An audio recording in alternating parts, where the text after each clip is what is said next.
Hi folks, and thanks for tuning into my channel. This message today is really for those people who are in the field of employment and vocational services. And maybe especially right now, for those of you who happen to be delivering services in British Columbia, because British Columbia has just gone through a kind of major retendering of all the employment services contracts. And I know now the dust is starting to settle, and you're starting to bring your teams back together, and you're starting to bring your partnerships back together with other agencies. But what I want to suggest to you and ask of you is whether or not you've considered integrating into your program, into your agency, a trauma-informed, empowerment-focused approach. Now, some of you who are in this field as professionals, you work specifically with populations that have difficulty maintaining employment or becoming employed. And you know, like I know, that a lot of those challenges can come from trauma that people have experienced in their lives. But here's the catch to this.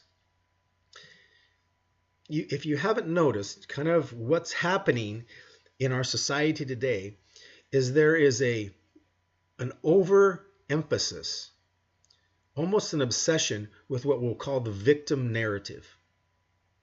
In other words, people get stuck there in the victim narrative. And when people are in the victim narrative, along with that, there's this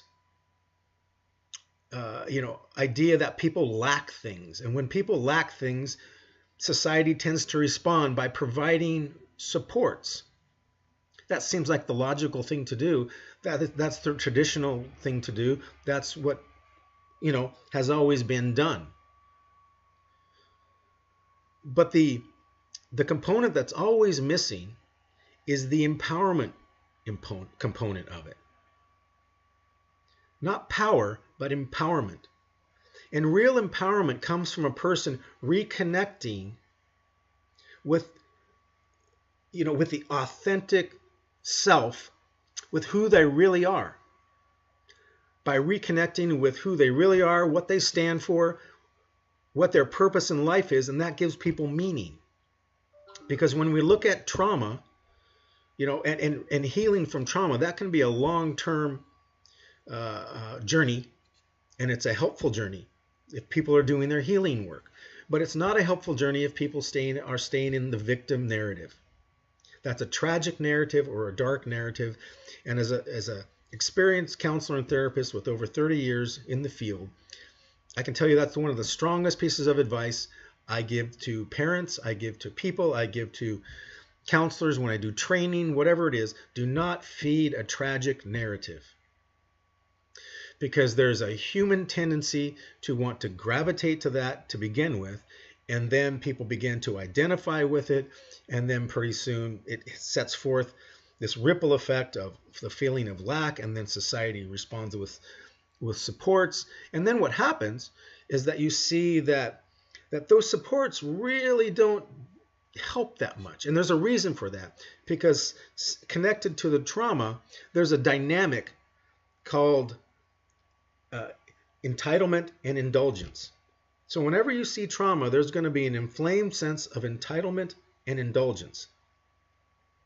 And this is what people don't understand when it comes to a trauma-informed approach. When the dynamic of entitlement and indulgence is at place, it's almost like, if you were in a car wanting to move forward, but your foot's on the brake. So part of you goes, geez, I'd really like to get from point A to point B. And I don't know what the deal is. I've got my foot on the gas and I'm committed to the cause, but I'm not getting there. This is really slow. And what the person doesn't understand is that they're not aware that they've got their foot on the brake. And this foot that's on the brake is often subconscious and attached to the trauma and a manifestation of a sense of entitlement and indulgence. Now, this is not a new idea for me to communicate. Actually, I've been communicating this since the 90s. And I was interviewed by back then what was called the Province newspaper in Vancouver, British Columbia, a paper that served 100,000 people or more in the city. I was on radio. I was interviewed on TV. I had done many presentations in the employment services field. And in fact, myself and my team, we were instrumental in the success of what some of you know this program called the Baristas Youth Skills Link program. I supervised that program for 7 years and got incredibly outstanding results working with at-risk youth. But I've also applied this model across the board. I've been a family counselor for the last 10 years, and I have used this model successfully with families, with parents, if you will, all people who have experienced trauma in their lives. And I've got outstanding results with it. So if you're in an agency or you're an individual in private practice or what have you, and you're interested in integrating a trauma-informed empowerment approach within your programs, then you've got to be able to see both sides of that coin. To not just focus on the victim narrative of it. Don't allow your clients to sit there. They need to be inspired and move into an empowerment position, if you will. They need to be invited to reconnect with a deep sense of who they are, what they stand for, and to connect with a mission statement that gives purpose. See, when people reconnect with that, then employment is a piece of cake. Because when people reconnect with the truth of who they really are, people want to be contributing members of society. They feel like they have something to give. Now, don't underestimate what I'm saying, because a lot of folks think that they're doing this work and it's really just traditional kind of life skills work where you help somebody kind of clarify their values or their beliefs, do kind of a visioning board or something like that. Those are helpful. But when you're really dealing with people who are traumatized, that's a little bit like shooting a BB gun in an elephant. To really get movement to happen, to really help these folks get to where they want to go, to be successful, it really takes a concentrated approach and focus to navigate that trauma, to be able to isolate the trauma so people can see the underlying dynamic and begin to disintegrate that. See, that's the key. That's where my focus has always been. That's how those awesome results were created in prior programs. Because we were going deeper and kind of taking the foot off the gas, if you will, and then moving forward's a piece of cake after that. It becomes easy. And so when people are moving forward from a place of integrity, when they're being true to themselves. See, because that's what trauma does. It causes people to fragment. It causes the psyche to fragment and become disintegrated. And the task is to reintegrate, to create integrity.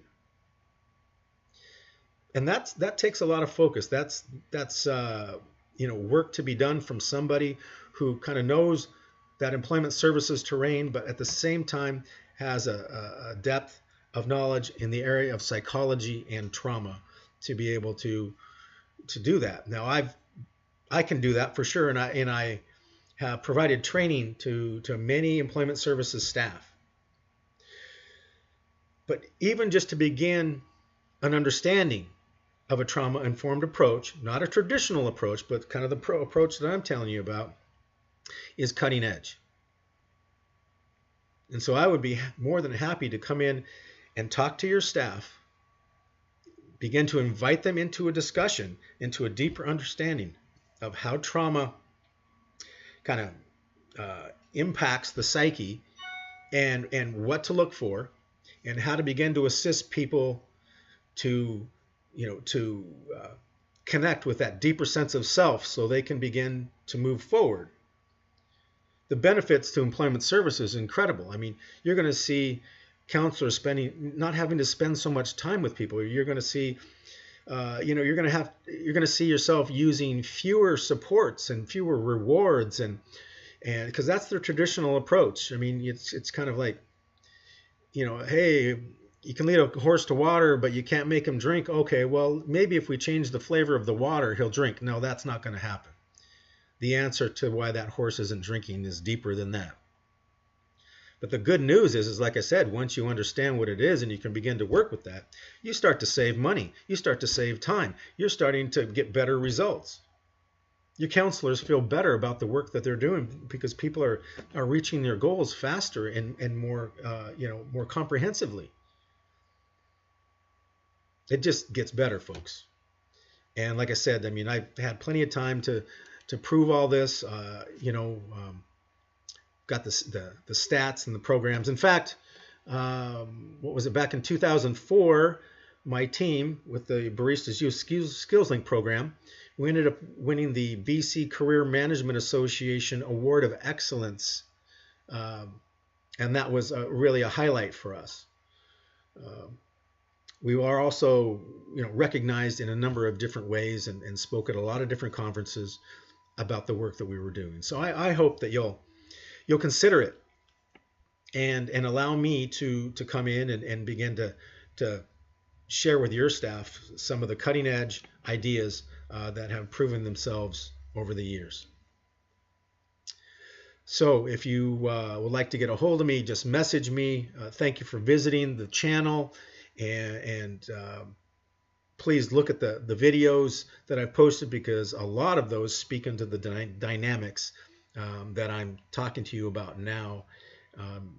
And so, yeah, please take advantage of those. So have a good day. I hope to hear from you. Take care.